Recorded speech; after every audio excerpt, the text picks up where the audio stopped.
No one wants a trip to the emergency room, but there are things you can know and do to make that process smoother. Acute care nurse Lauren Doerfler is here. She works at the Cass Regional Medical Center ER, and my wife and I have 4 kids. We've been to the emergency room for a variety of things for over the years.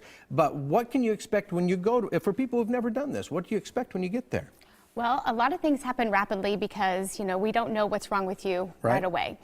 So typically when we come, we want to ask you a bunch of questions. It's sort of difficult. People are scared. They don't know what's going on with their child or their loved one. They're in pain. They don't feel good. So basically what happens is you get checked in through what we call a triage process. Just getting some important information basically so we can get you registered to a computer system so we can keep record of you and, order tests and things on you. We need to know your name and birthday and maybe social security number, so important things like that. Obviously, if you don't know that for your child or something, we still take care of you. It's no big deal.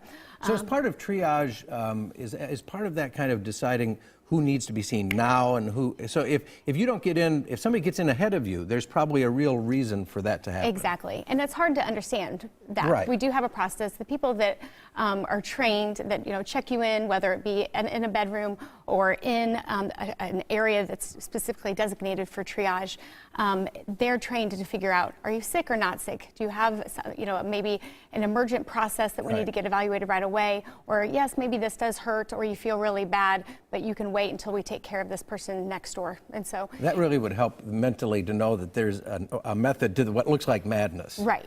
Right. Now, but by the time we went in for our 4th or 5th broken bone, we should have had things prepared, but we really never did. So what would you advise people to have ready just on that chance that you're going to have to take grandma to the emergency room while she's visiting over the holidays, or your kid to the emergency room for whatever reason? Right, and especially over the holidays, we know people are traveling. Right. People have a misconception that the electronic medical record that, they have my doctor's list of medications and they know what allergies I have. So for people who have especially complex medical problems, carry a little list, include maybe your medications, your allergies, especially on the medications, the dose, how you take it, when you take it, maybe even why you take it, a list of your significant health problems, what surgeries you've had in the past. It's good to have know the names of your doctors, maybe even their telephone numbers if you're traveling. That's a great idea. Yeah, highlights. If you have, end-of-life decisions that you've already made, maybe carry a copy of your living will and durable power of attorney. Important things like that. Yeah, that is very, very important, and not always something we want to think about, but we would be better off if we did think about it. Exactly. So we're heading into the holidays. We've got a big game tonight. It's going to be cold. There are a lot of concerns that ER workers have when we have this kind of confluence of circumstances. How do we stay safe and healthy and maybe stay out of the emergency room during this time? Exactly. There are several medical-related emergencies and trauma-related emergencies that peak this time of year. The incidence of sudden cardiac death between December and January spike this time of year, 5% increase. We see a peak actually on Christmas Day of heart-related death, the day after Christmas, and on New Year's Day.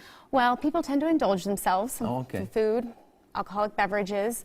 There is something called a holiday heart syndrome where people might overdo it on some alcohol or even things like marijuana. Interesting. It'll cause a lethal heart rhythm or a cardiac disturbance that causes like a fast heart rhythm that can lead to blood clots and strokes and even death. So, sort of maybe keeping, laying low or doing things in moderation, maybe not even overeating. Don't drink and drive, wear your seatbelt, those kind of things. We know that this is also the peak cold and flu season, so get your flu shot. Lots of good hand washing. Not too late to do that yet? Not too late. Okay, definitely not too late. All kinds of good things to know there, and keep an eye on your kids because they're going to be having fun and they're not going to be paying attention. Right, 6,200 emergency department visits in this country alone just from Christmas tree and Christmas tree decoration injuries. My goodness. So watch the cat in the tree, watch the baby with the candles. Wow. It's amazing how many injuries we see. Electrical cords, everything's plugged in.